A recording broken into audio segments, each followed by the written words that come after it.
हुआ काल। काल अर्थात समय जिसको हम कहते हैं। नहीं, अब देखो what is the definition of tense. Time taken in doing an action is called tense. Harshita, what is tense? Tense Hindi क्या हुआ कि क्रिया करने में जो समय लगे उसे हम टेंस कहते हैं। बेटिए अब देखिए ये टेंस कहाँ से आया है? तो tense is derived from Latin word tempus. Tense एक लैटिन वर्ड है टेम्पस, उसी से बना है टेंस विच मीन्स टाइम। ठीक, अब काइंड्स ऑफ टेंस। टेंस के कितने भेद होते हैं? 3। There are 3 kinds of tense, present tense, past tense और फ्यूचर टेंस। लेकिन अब क्या है कि हमारी मॉडर्न ग्रामेरियन ने प्रेजेंट फ्यूचर को मिला के एक कर दिए और फिर पास्ट को अलग। तो आप ऐसे भी कह सकते हो कि मेनली 2 भी हो सकता है। कैसे? तो प्रेजेंट टेंस और दूसरा पास्ट टेंस। अब क्योंकि प्रेजेंट फ्यूचर मिलकर एक हो जा रहा है, लेकिन अभी हम लोग यहाँ पर तीनों को अलग अलग करेंगे, प्रेजेंट टेंस, पास्ट टेंस और फ्यूचर टेंस। तो अब देखिए पहला जो है प्रेजेंट टेंस, तो प्रेजेंट टेंस इसका हिंदी क्या हुआ? वर्तमान काल। पास्ट टेंस हिंदी क्या हुआ? भूतकाल। फ्यूचर टेंस क्या हिंदी हुआ? भविष्य काल। नहीं, तो अगर आपसे पूछा जाए व्हाट इज प्रेजेंट टेंस, तो प्रेजेंट टेंस है द फॉर्म ऑफ वर्ब, क्रिया का वह रूप। The form of verb that refers present time, क्रिया का वह रूप जो वर्तमान समय को सूचित करे, मतलब जो समय अभी चल रहा है उसको सूचित करे, तो वो होगा present tense. Past tense, past tense हुआ the form of verb that refers past time, क्रिया का वह रूप जो बीते हुए समय को सूचित करे, पास्ट टेंस कहलाता है। तीसरा है future tense. Future tense the form of verb that refers future time, क्रिया का वह रूप जो आने वाले समय को सूचित करे, फ्यूचर टेंस। तो इस तरह से हम पढ़ेंगे कि there are 3 kinds of tense.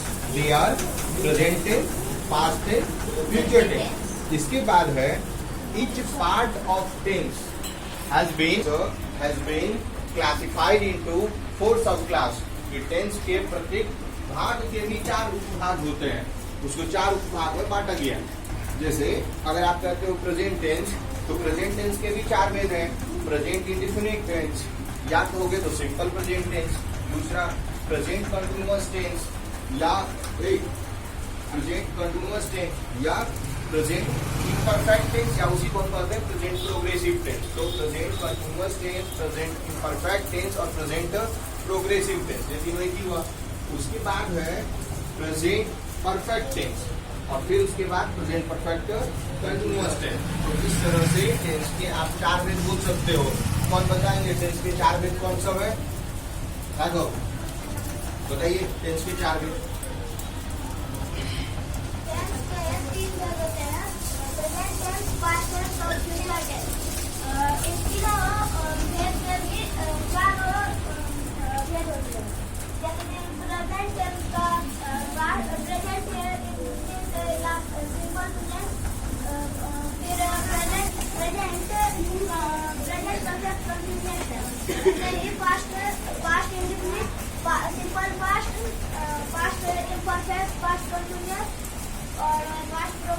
आप बताइए रौनक, उससे आगे फ्यूचर टेंस को बताइए। फ्यूचर टेंस का फ्यूचर टेंस के 4 भेद होते हैं, सिंपल फ्यूचर, फ्यूचर कंटिन्यूअस और future perfect, future perfect, future perfect continuous है ना। बेटे अब देखिए, अब हम शुरुआत करेंगे। अब प्रेजेंट टेंस का पहला भेद, या तो आप सिंपल प्रेजेंट टेंस करिए या present indifferent tense.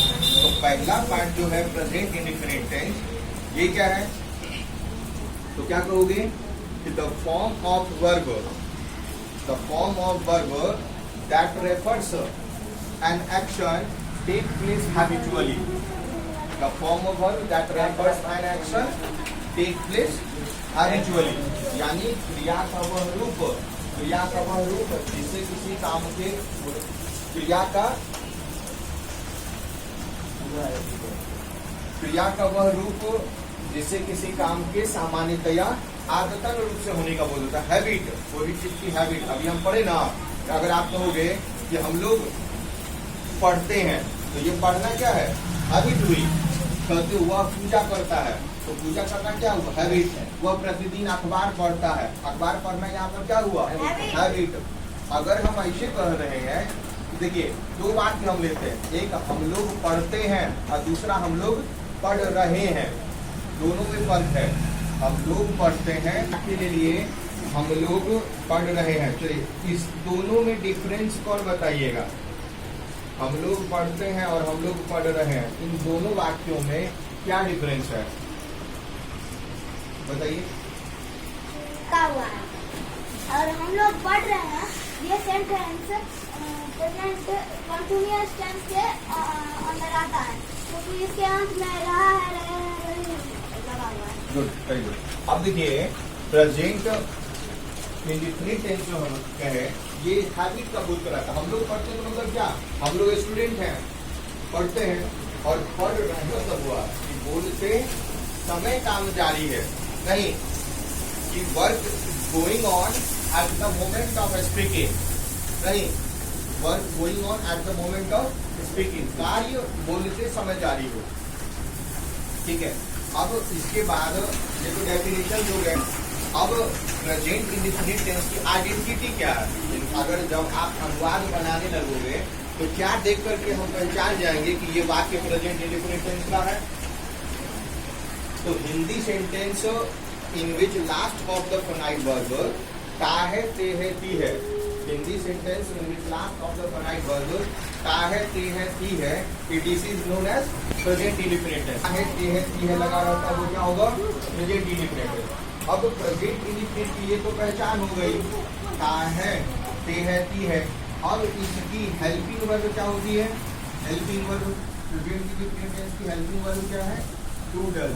Helping verb क्या है? Do does. और इसकी मेन वर्ब क्या है? मेन वर्ब क्या है? V1 और V5। अब हम जो अनुवाद बनाते हैं वो मुख्य रूप से इंट्रोगेटिव और इंट्रोगेटिव विद नेगेटिव। तो जब हम प्रेजेंट इंडेफिनिट का अफर्मेटिव सेंटेंस बनाएंगे, अफर्मेटिव, जब प्रेजेंट इंडेफिनिट आप अफर्मेटिव बनाओगे तो अफर्मेटिव स्ट्रक्चर इसका क्या बनेगा? प्रेजेंट इंडेफिनिट का अफर्मेटिव स्ट्रक्चर क्या है? तो सबसे पहले आप क्या लिखोगे? सब्जेक्ट। क्या लिखेंगे? सब्जेक्ट। इसके बाद हम क्या लिखेंगे? V1 V5। और फिर इसके बाद आप क्या लिखोगे? Object. Subject plus V1 V5 plus object. यानी देखिए अब अफर्मेटिव में यही ध्यान रखेंगे, इसमें हमको डू डज का यूज नहीं करना है। प्रेजेंट इंडेफिनिट के अफर्मेटिव में डू डज का यूज नहीं करना, इसमें आपको ये बनाना है subject plus V1 V5 plus object. अगर देखिए अब सब्जेक्ट के रूप में अगर ही, सी, इट और कोई सिंगुलर नेम हो तो इसके साथ हमको लगा देना है V5। ही से इट नेम हो तो क्या लगा दोगे? V5। और जब आई, वी, यू और दे रहे तो इसके साथ हम क्या लगा देंगे? V1। आई भी दे रहे तो V1 और ही से इट नेम रहे तो V5, है ना? जैसे आप एक वाक्य लेते हो, देखिए राम जाता है ना? अब देखिए इसके वाक्य के अंदर है लगा हुआ है, यानी प्रेजेंट इंडेफिनिट टेंस का वाक्य, और वो भी बनेगा अफर्मेटिव पे। तो सब्जेक्ट सबसे पहले क्या है? तो सब्जेक्ट क्या हो गया? राम। और राम के साथ इसके बाद क्या करेगा? V1 V5 करने के लिए। अब ध्यान दीजिए V1 V5, इसके साथ V1 होगा या V5 होगा? V5 होगा। तो जाना का गो और गो का V5 क्या कर देंगे? गोज। तो राम जाता है तो क्या बनाएंगे? राम गोज। और वही जब ऐसे रहेगा मैं जाता हूँ तब क्या बनाओगे? मैं जाता हूँ। तो इसके साथ हम बनाएंगे आई गोज, तब यहाँ पर हम आई गोज नहीं लगाएंगे। ठीक है, तो आज इसमें इतना ही जाने दीजिए अफर्मेटिव। अब इसके बाद देखिए इसमें अगर आप नेगेटिव करोगे तो सब क्या करोगे? नेगेटिव बनाने के लिए नेगेटिव का क्या स्ट्रक्चर बनेगा? सब्जेक्ट प्लस डू या does plus note plus V1 plus object. ये वाला जो मेरा स्ट्रक्चर बनेगा ये क्या होगा? नेगेटिव। और फिर उसी में डू डज को पहले हम रख देंगे, do does plus subject plus V1 plus object, तो ये हो जाएगा मेरा इंट्रोगेटिव। आज सिर्फ इतना ही नॉलेज दीजिए अफर्मेटिव। अब आप लोगों को भी कुछ अफर्मेटिव सेंटेंस का अभ्यास करना है, और बाकी जो इसका इंट्रोगेटिव या जो भी इसके सेंटेंस बनते हैं, तो ये अभी प्रेजेंट इंडेफिनिट का जनरल रूल होगा। और जब हम लोग जनरल रूल पढ़ लेंगे तब उसके बाद कुछ कुछ उसके स्पेशल रूल्स भी हैं, उनको समझना है। ठीक, तो आज इतना ही, और इसी का बढ़िया से प्रैक्टिस करना है सबको। ठीक।